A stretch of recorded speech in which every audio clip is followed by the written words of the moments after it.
All right, it's 10:01. Let's rock and roll. Hey, good morning, everyone. My name is Jay Mervis. I'm the Healthcare Sales Director here at Fortinet. Welcome to the Hammerdown Roadshow.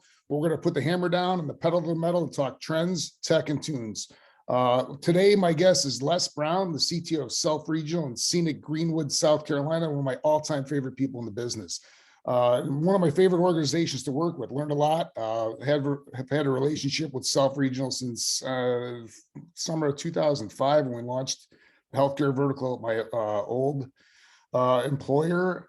So today, Les and I basically grew up in the business together. So what I want to touch base on today is his organization's EMR journey, because it's very different and interesting compared to some of the other folks where they had a very linear journey and transformation. And some of the projects that I worked on with Les about automating and optimizing different IT functions over a relationship. How do you leverage technology to stay ahead of the curve? So Les, why don't you give us your bio and background and Self Regional as a profile so that everyone can figure out who you are, what you're doing, and what the organization looks like. Yeah, thank you, Jay. Yeah, good morning, everybody. As Jay stated, Self Regional Healthcare in Greenwood, South Carolina. For those of you who don't know our location, we're about 45 minutes south of Greenville, Spartanburg area, so upstate South Carolina.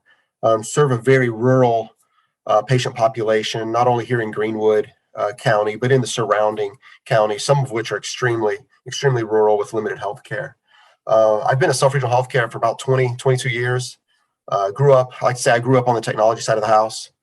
Was one of the kind of the team of original systems engineers that brought in virtualization and enterprise storage and data center management, some things like that, as we moved off of AS400 onto Windows networks and things of that nature back in the late 90s, early 2000s. And then we kind of progressed from there. But we are Self Regional Healthcare is about a 400-ish bed hospital. We've got about 30 clinics that we support throughout the 7-county region, and then another small rural hospital over in neighboring Edgefield County that we've been working with for about 3 years now, and trying to improve services in that neck of the woods down towards Edgefield, Augusta. We are the largest employer in Greenwood, South Carolina. We have a lot of manufacturing in the area, but we are the single largest employer and have been for 20 plus years. So that kind of speaks to the presence of Self Regional Healthcare here in Greenwood. I think that's my background. Again, technology, bachelor's degree in computer science, master's in education, and I've raised a wonderful family here in scenic Greenwood.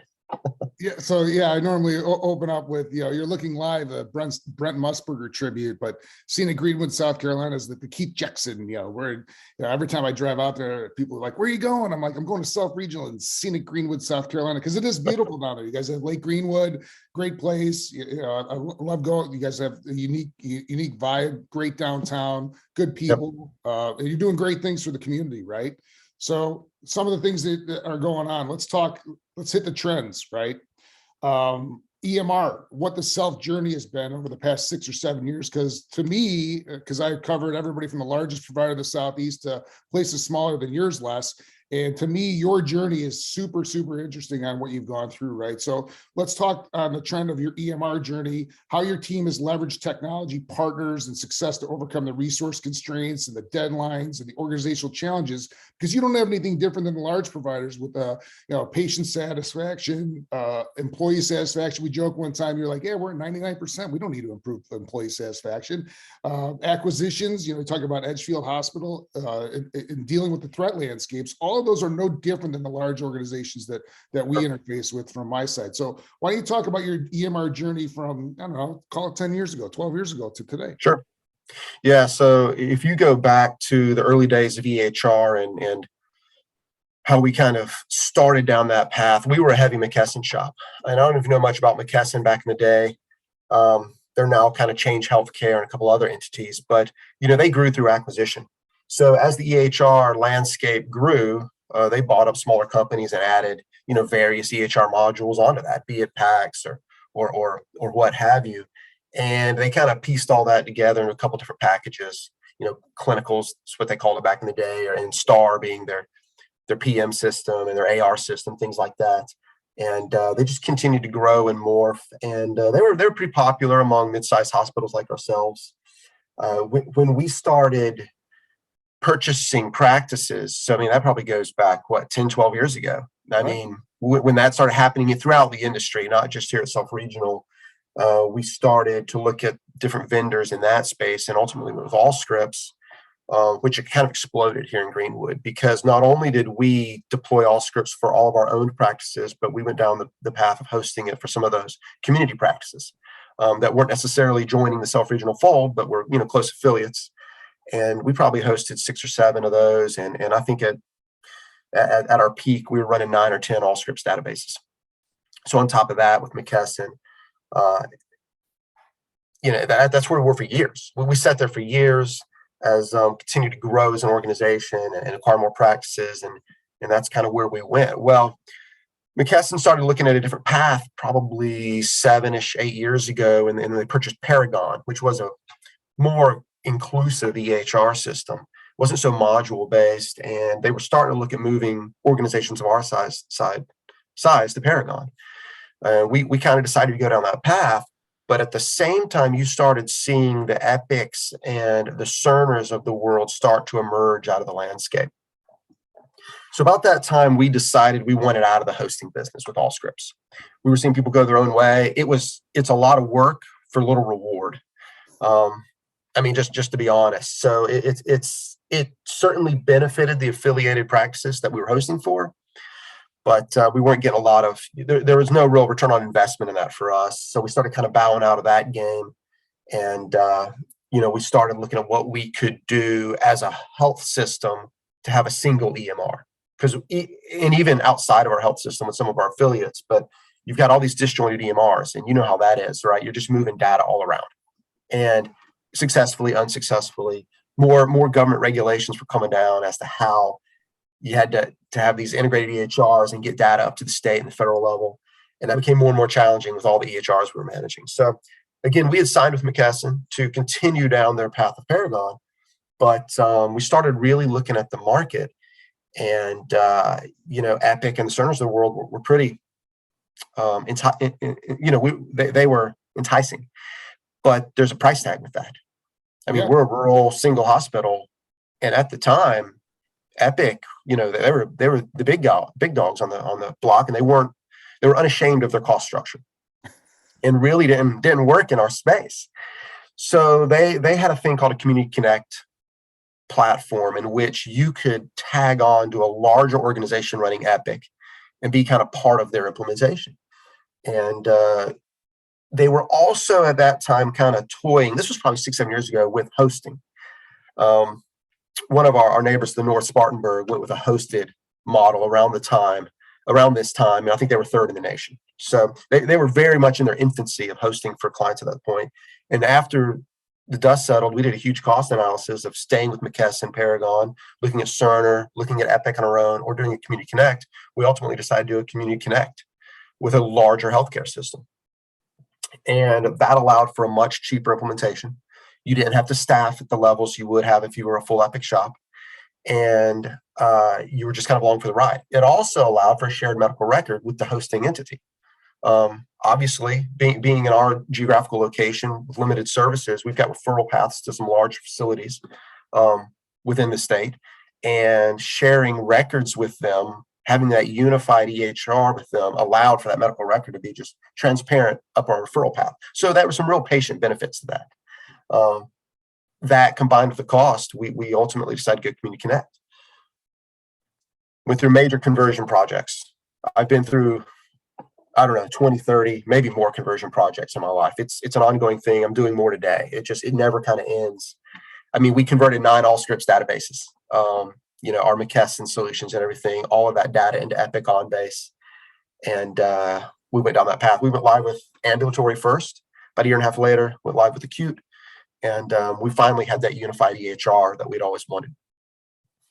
Time progresses, right? And Epic saturates the market. I forget what the percentages were, but I mean, it's like a majority of Americans a couple of years ago had a record in Epic at some point. And we're seeing it too, Les. So, with the way the market's changed, where you can go into, a CVS or Walgreens, Epic My Chart ding, ding, ding, That's right.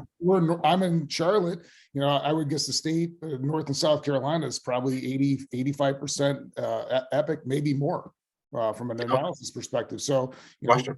employee retention and attraction from a physician and nursing standpoint, that's probably a great move for your organization to do that. So, Yeah, it's almost impossible to walk into a major health organization in South Carolina and not encounter Epic at this point.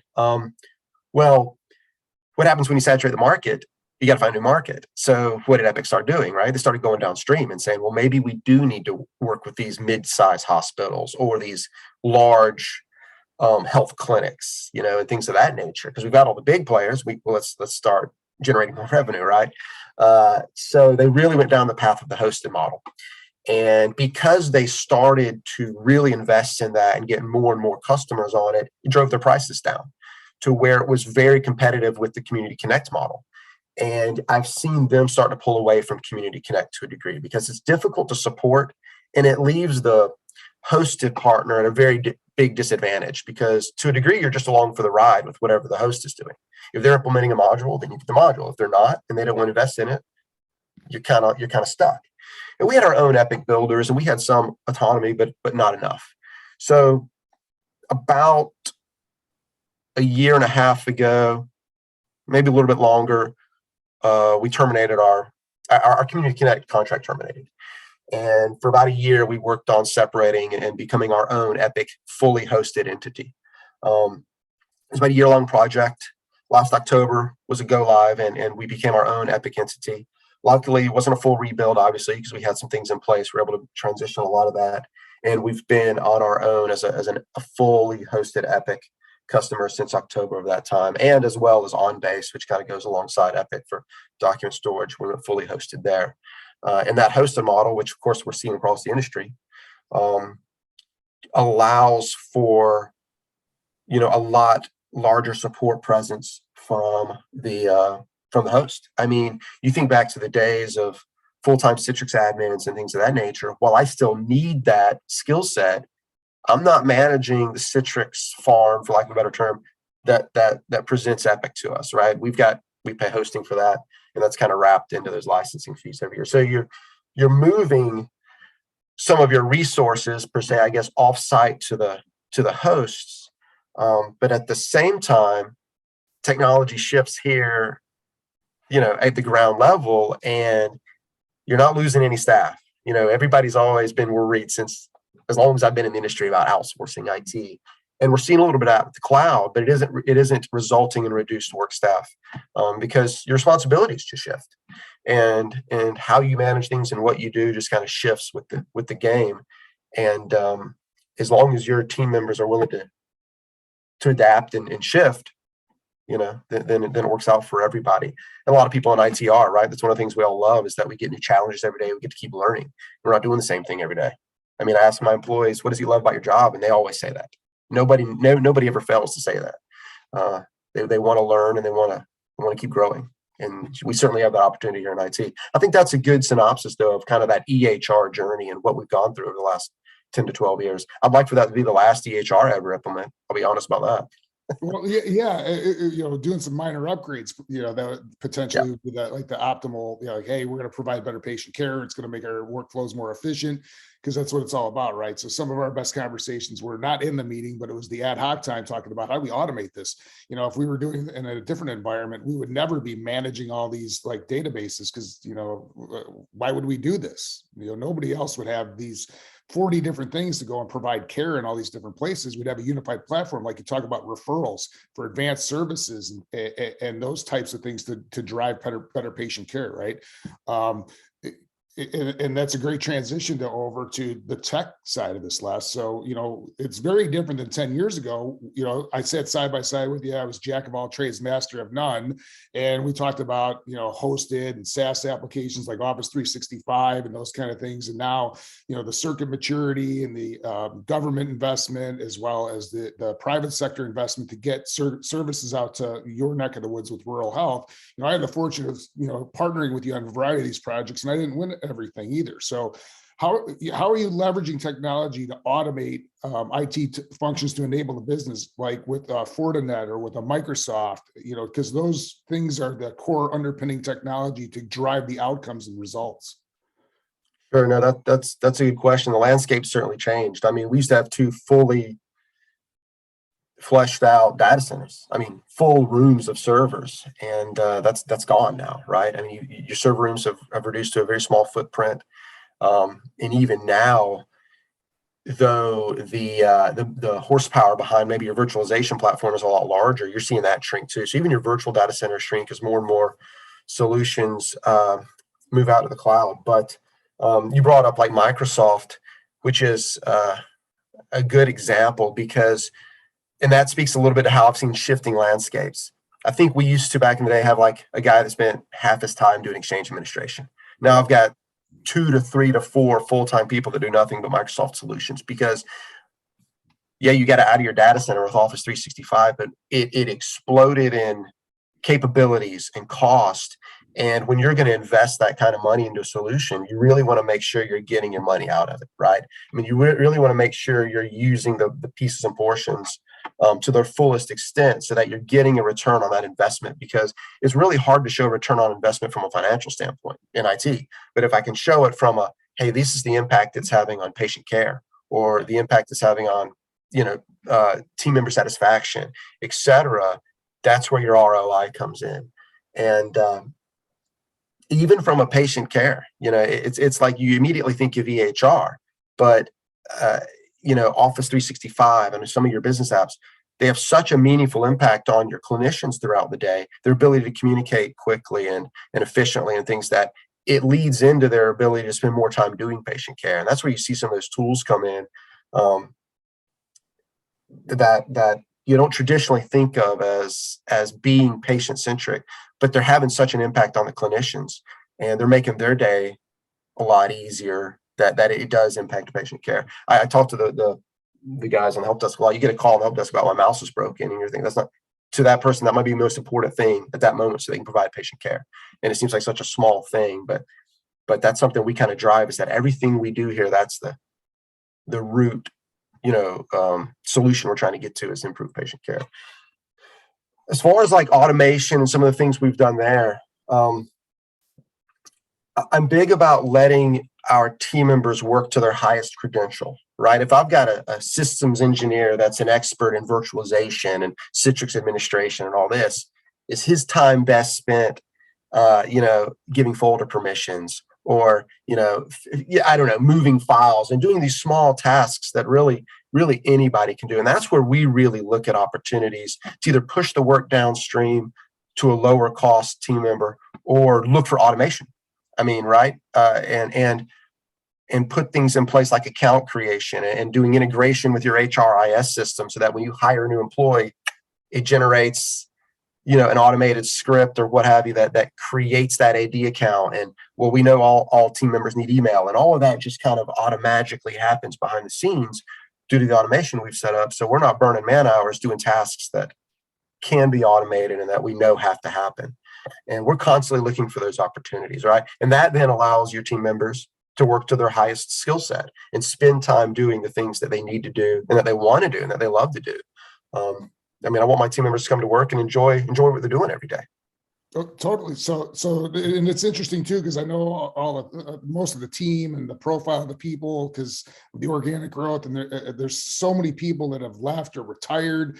And to me, when I look at the organization, your responsibility has increased and what you deliver has increased, but the resource constraints, I just saw statistics. We were presenting at Mississippi State Tech Symposium, and the statistic was that 5 years ago, 400,000 cybersecurity job shortage, right? There's 400,000 jobs 5 years ago that wouldn't be filled. It's now 625,000 jobs that are posted that will never be filled. How are you addressing or augmenting your staff with technologies like Fortinet to deliver those services and stay ahead of the curve? Because A, your location, and B, the people just aren't there. What are you doing? Yeah, that's a great question, because you look back, 10 plus years ago, most organizations didn't have an IT security guy, right? A person dedicated to IT security. Everybody just kind of, kept their virus scan updated and went about your day. Right. And that landscape shifted quickly. And now it's a central core value of IT. So how did you grow? 600 vacancies. I mean, how am I going to compete about that? How am I going to get certified security analysts into Greenwood, South Carolina, when there's that many vacancies and everybody's kind of going into that industry and everybody's looking for help? So well, the approach we took, and this is a good approach, I feel, with emerging technologies, right? It's a good opportunity to really look at the way you do business, and does it make sense? And do we copy paste, or do we take a new approach? I think we need a security analyst on site, right? And we have one. But how big can I realistically grow that team? And not vary. And I just talked through some of the challenges with that. So we worked with a third-party vendor to augment and supply security services, where they're reviewing logs, they're taking that initial approach while he handles all the day-to-day activities that need to happen at self-regional. They're the ones actually monitoring our environment. And the interesting thing to me is when you do that, you're able to leverage technologies that you otherwise can't afford. And I'll say that we're using Fortinet through, that third-party solution provider that we have. And they're bringing to bear a lot of technologies that independently would just cost us a fortune. We're paying, operational fees monthly for these services that ultimately are more affordable than even hiring more staff. So I could go and hire staff. I still don't have the tools. I'm still spending more money, and I'm reinventing the wheel, where they've got a team of 100, 200 people behind the scenes, and we've already seen it pay off. I mean, we're getting early warning detections from that team and from other areas where we've done this in networking and outside of security, where they're reaching out to us going, hey, we're seeing a potential problem here, long before we would have ever seen it. I think back traditionally, and long before the user sees it.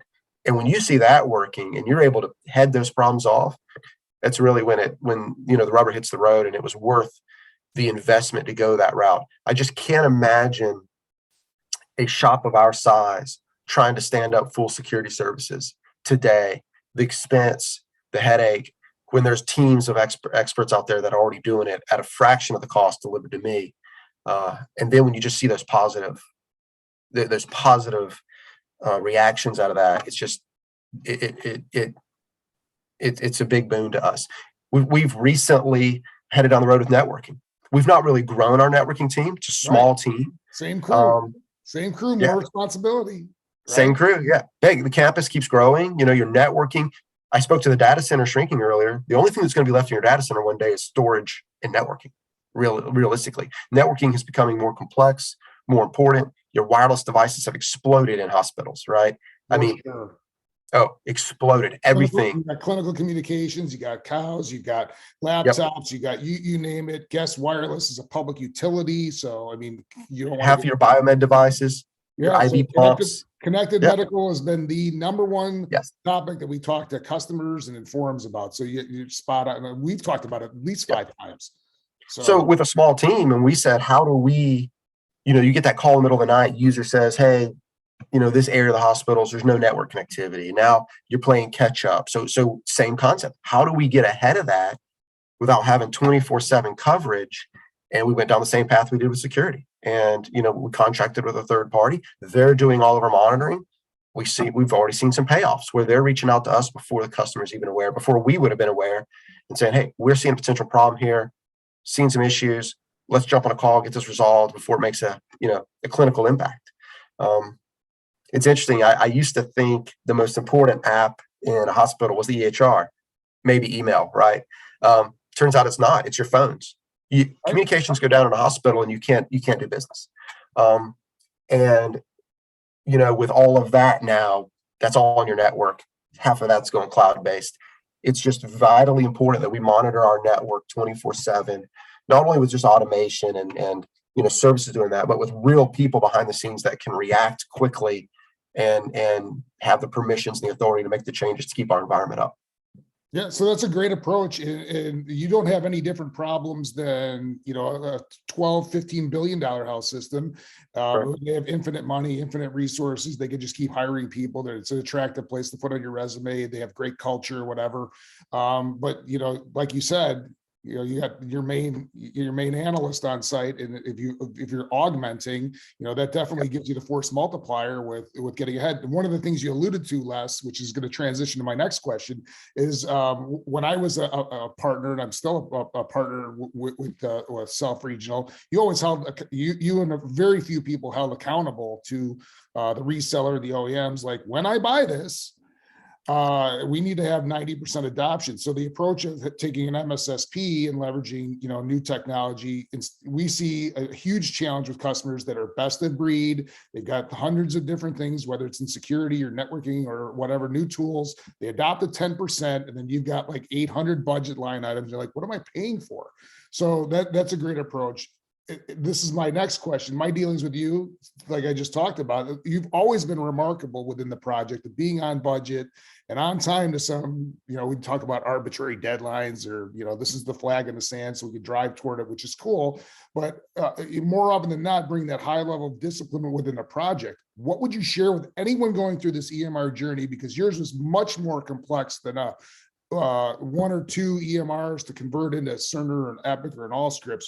What would you advise someone to do to hit those dates and stay within budget?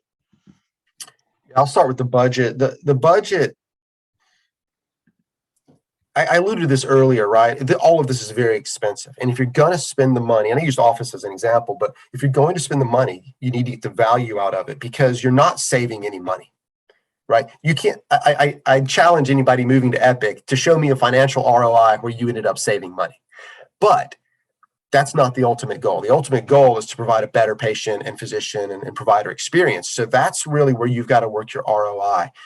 The budget, I think you've got to be really honest about it, because your vendor's going to present a number. Well, the reality is we all want to grow, right? We want to grow our yearly ambulatory visits. Of course we do. We want to continue to generate more market share, more revenue. Well, what comes along with that? Increased license fees and things like that. So you've got to start with that base number, and you've really got to dig into it and think about your third parties and your potential growth. And you've got to have some honest conversations with your leadership and with the senior leadership of the organization of, 2 years from now, 3 years from now, this is going to cost us X, and it's well above what the initial projections are. It just is going to be. But the reason, and you got to always tie that back to the operational goals, right? If you want to grow, this is the cost of doing that with these platforms. And then conversions. I can talk about conversions all day, Jay, but mostly because there's a constant thorn on my side. Conversions are always more complex, more expensive, and take longer than you initially think, always. And after you get a couple under your belt and you understand that, you're able to start adapting and budgeting for your time and your money so a little more effectively. I had a moment the other day where conversion actually cost less, and I had to do math like 12 more times. Like, this can't be true. So 1 in a million. It's still going to take longer though, so I'll give them that. Yeah. Now, as far as timelines, it's interesting. Timelines have always been interesting. You and I were talking about that arbitrary. Sometimes timelines become reality because somebody put it on a calendar, right? Because there's no real driving reason for it to happen on this day. We just decided it would be. And others, there are real reasons. There's just real, be it fiscal year, quarter reasons, or technology that's sunsetting and you have to get replaced. I mean, those are a little bit all over the place. That really comes down to strong project management and resource management.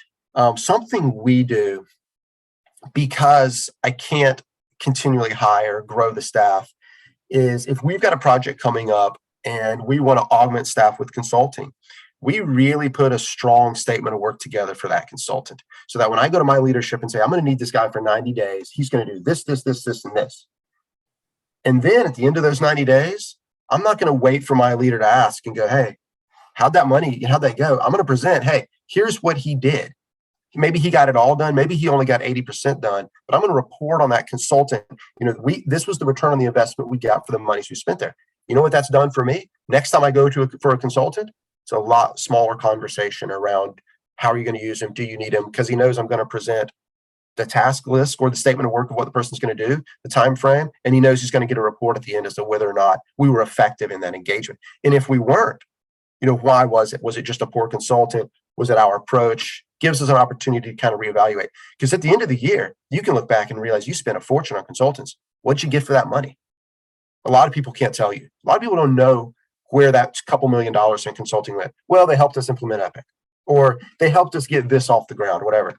Okay. I mean, brass tacks, what did they do? A little bit different than my team members who, are doing their jobs every day and we're working on projects and have a little more latitude. If I'm paying consultant fees, I want definitive results and I want to know if and when I get them. And I think that's something that it's easy to let pass. It's easy to let 90 days slip by. And it feels like that consultant was good. It feels like they helped. I mean, they were in some meetings and we did some work. Right. But do we get blah, blah, blah installed? I mean, is it effective? Is it running exactly at 90% of what I paid for it? Because I mean, exactly. And I've got a good example. A couple weeks ago, somebody came to me with a piece of technology they wanted. And I said, well, wait, we've got this over here provides that already. And that's where you were talking about. I want to get the most functionality out of that product. And we've got to constantly be reevaluating that. Because like you said, your budget's 800 lines long. I don't want to make it 801. I want to continue to drive down and consolidate those vendors where I can, but you've got to drive adoption. Yeah, and somebody like you, Les, you probably want 22 line items in your budget, Oh, so you know exactly what it is, right? 5 a quarter. If Microsoft keeps buying everybody, it'll be down to that anyway. Be Epic and Microsoft, but we'll see. Yeah, I mean, that's one of the things we talked about for a long time was like, hey, our biggest budget line items is Epic and Microsoft. Well, okay, so how do we go and just scale it out? In my last role, it was like we put in Teams, which was huge during the pandemic, which that's not our topic today. But if you didn't have Teams enabled and we steamed ahead rolling into the pandemic, it would have been a mad scramble. And nobody had resources or remote and successful project with consultancy, your team, Microsoft defraying some costs. So it was like everything hit the home run on that. It was awesome.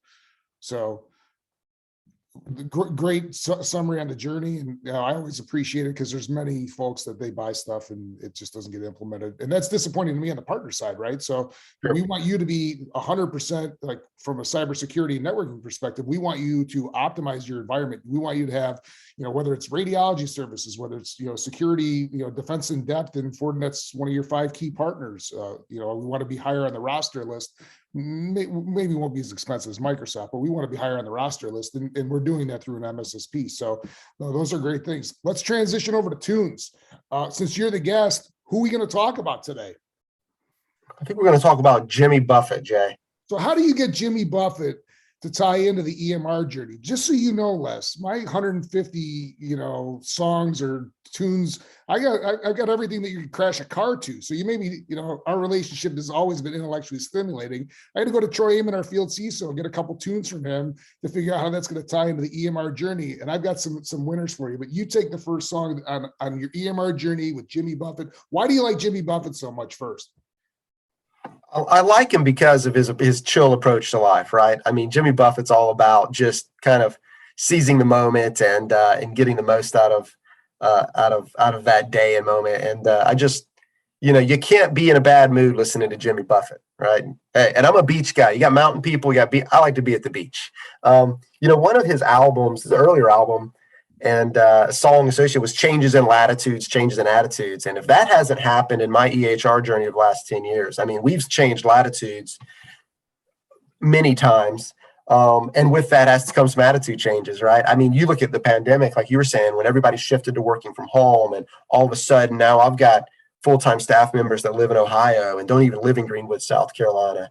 And the changing technologies and how does your team stay relevant and continue to grow their career when the thing they did 5 years ago doesn't exist anymore. Right. And they've got to be willing to change. And that sometimes that's location, sometimes that's their approach or attitude.